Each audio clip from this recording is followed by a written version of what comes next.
Hello everyone, this is Max from Mediasearchprogram. Today we're going to be talking about the latest, some news, E3 aftermath, tech, some awesome tech coming out, and future tech coming out.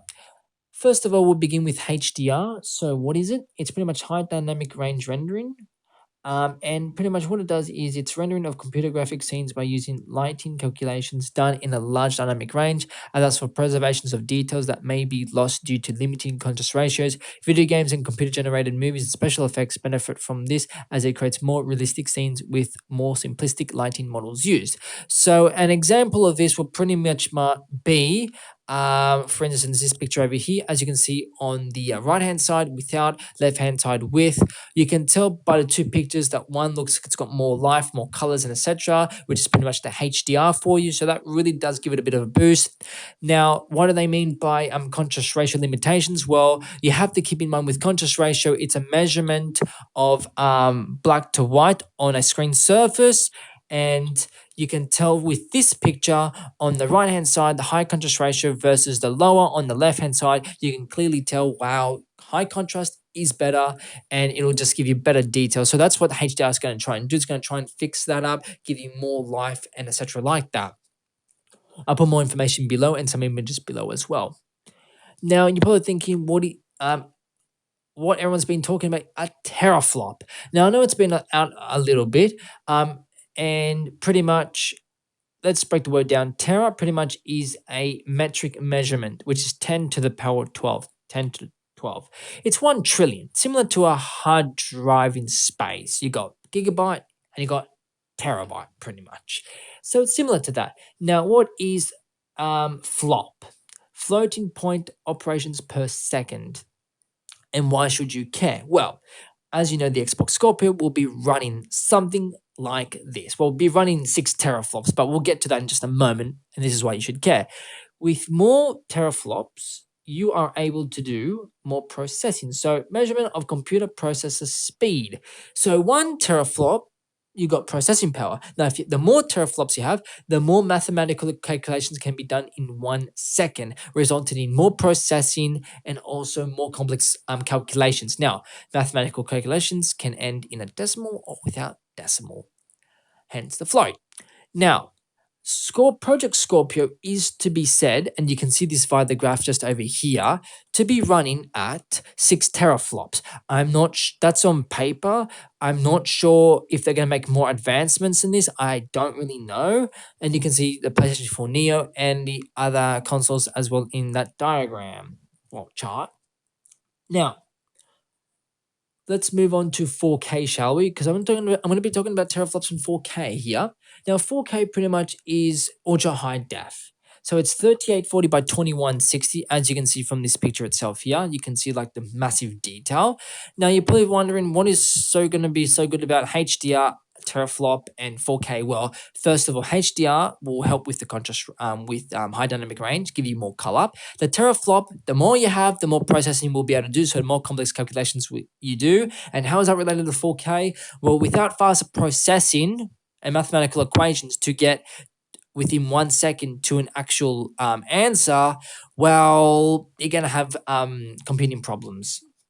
Now, why do I say that? Well, when you're making a game, you need to obviously have a lot of processing power for it to do calculations and get the desired output to the user. That's what counts the most. So that's how everything works in one. Now, if you don't have HDR and you're going to be playing a 4K game, well, you're not going to have very good graphics, are you? Well, that's dependent on the graphics card, obviously. But if the developers don't use very high, good quality equipment to produce very good sceneries, it's going to look a bit dull, don't you think? So that's how it all, that's my sort of in a nutshell, probably not the best explanation of why everything coincides, but we'll get back to the Xbox Scorpio. So it's going to be 6 teraflops, 4K true gaming experience as they have said themselves. Videos and streaming, so it's going to be pretty cool. Now, it's expected to have 8 CPU cores with possibly 12 gigabytes DDR5 RAM at 320 gigabits second memory, so it's going to be faster than the actual PlayStation 4 NEO, so that's going to be interesting. Now, the Xbox One Slim will be slimmer, it'll be 40% smaller, it'll be compatible with older Xbox One games and controller, so that's a big win. Options 500GB, 1TB, or 2TB, but it'll be a limited launch edition starting in August. That is what The Verge claims. So thanks to them as a source, it's gonna have that'll be an integrated hard disk drive. It'll have an integrated power supply, so that's a massive awesome plus. It'll be HDR gaming, so we're going to be seeing high dynamic range. So games like Forza Horizon 3, which I'll put a picture up right now, you can see that has a beautiful landscape, the cliff, the sun rays, and etc. That's going to be awesome. The picture of the Lamborghini here, you can see that it looks just fantastic with HDR. Let's hope that's going to be actually in the game. So if you're a car enthusiast like myself, go for it. I love cars, why not? And gaming for sure. You'll find that in Gran Turismo as well. So we'll get to that in a bit with PlayStation. Now, it's going to be 40% smaller than the Xbox One. It's going to have 4K ready for video and picture. It won't be for gaming yet, but the Scorpio apparently is to be ready for gaming.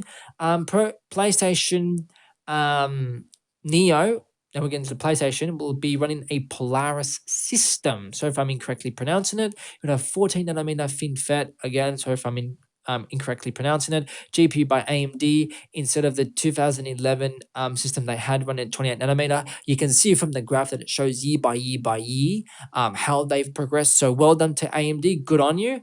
Now the specs will be an 8-core 64-bit AMD processor Jaguar. It's going to be the same as the current PS4. Instead, it's going to be clocked at 2.16 gigahertz versus the PS4 current one at 1.6 gigahertz. The RAM will be 8 gigabytes, except that it'll be about 24% more faster in bandwidth at 218 gigabytes. So gigabits. So you can see from the picture over here, let's go. It's 218 versus 176, so it's quite a bit faster. The GPU will be definitely improved to 36 CUs instead of the 18, so it's going to be awesome. At 911 hertz, so that's going to be cool. Now, games for the PlayStation 4 will pretty much be like Gran Turismo, so if you're a car enthusiast like myself, go for it. Now, for virtual reality, we're going to have E-Valkyrie, so if I'm incorrectly I'm pronouncing that, and also rumored Gears of War 4. Keep in mind that for a console that's going to cost about $400 starting USD price, you probably may not expect true 4K gaming because, after all, it takes a lot of grunt to run it. Some reports suggest that if you want really a truly 4K gaming setup, you need to refer to a PC for that. So get a few GTX 1080s, or if you've got the money later on, or even a few GTX 960s or even 70s, and you should get pretty good, decent 4K gaming out of that. So PCs at the moment still rule unless somehow someone makes an incredible console like the Scorpio and really gives it bang for its buck. And PCs always have been a bit more expensive. I understand that. I have consoles and I love them. They're great. Now moving on with AMD, they're gonna be on Macintosh systems. Apparently that's what I've heard. So look out for that. Now for the other news on Oculus, sorry, I'm incorrectly pronouncing it. They're going to be focusing more on virtual reality, so it'll be interesting to see what else they do. For instance, like medical, construction, even mechanics will be interesting actually. So for education, for virtual reality, it's going to be a huge amount of that. So it'll be really interesting what they do for education. So in Australia, if anyone's listening to me, please give us faster internet because you won't believe how good education could be, honestly, for disadvantaged students and other people. Now, with virtual reality, we've got the ATI rating RX480, which will be compatible with VR. It's going to be new architecture on Polaris, so that's going to be interesting. So if I'm incorrectly pronouncing it again, it'll feature 4 and 8 and 4 gigabyte models, starting around about $240. So that's going to be awesome. 1080p and 2K, so 1440p. It'll do it. Now, GTX 970 is faster, but come on, you're gonna go buy a card that's like $240. Just so that you know, there is an issue with power consumption at the moment. But by the time I'm telling you this, ladies and gentlemen, that'll be fixed. There's no problem with that, so that'll be fine. More information will be on Facebook and down below. If you like this video, give it a like, really appreciate it, and subscribe as well. Awesome, thank you. Now with the the GTX 1070s and 80s, the 1070 will be sold for about $840 in Australia. In the US, of course, cheaper. It'll be 1440 2K and 4K, Pascal 16 nanometers instead of its 28 nanometer Maxwell architecture. So we've got a leap forward there. It'll have 8 gigabytes GDDR5, 1920 CUDA cores versus a 2560 found on the GTX 1080. Now, with SLI 1070, you can run dual SLI. You can do a bit more than I believe, but I'm not 100% sure on that. As for the GTX 1080, if you want to do more than just two-way slide, you can do that by getting a Enthusiast Key. However, there are some reports that suggest that Nvidia is probably going to scrap the idea of Enthusiast Key and you can just get three-way SLI. But I'm not 100% sure on that. All I know that Enthusiast Key may be needed for three-way SLI and plus, so I'll leave links down below. Thanks to JayzTwoCents for information on the Enthusiast Key. Shout out to him.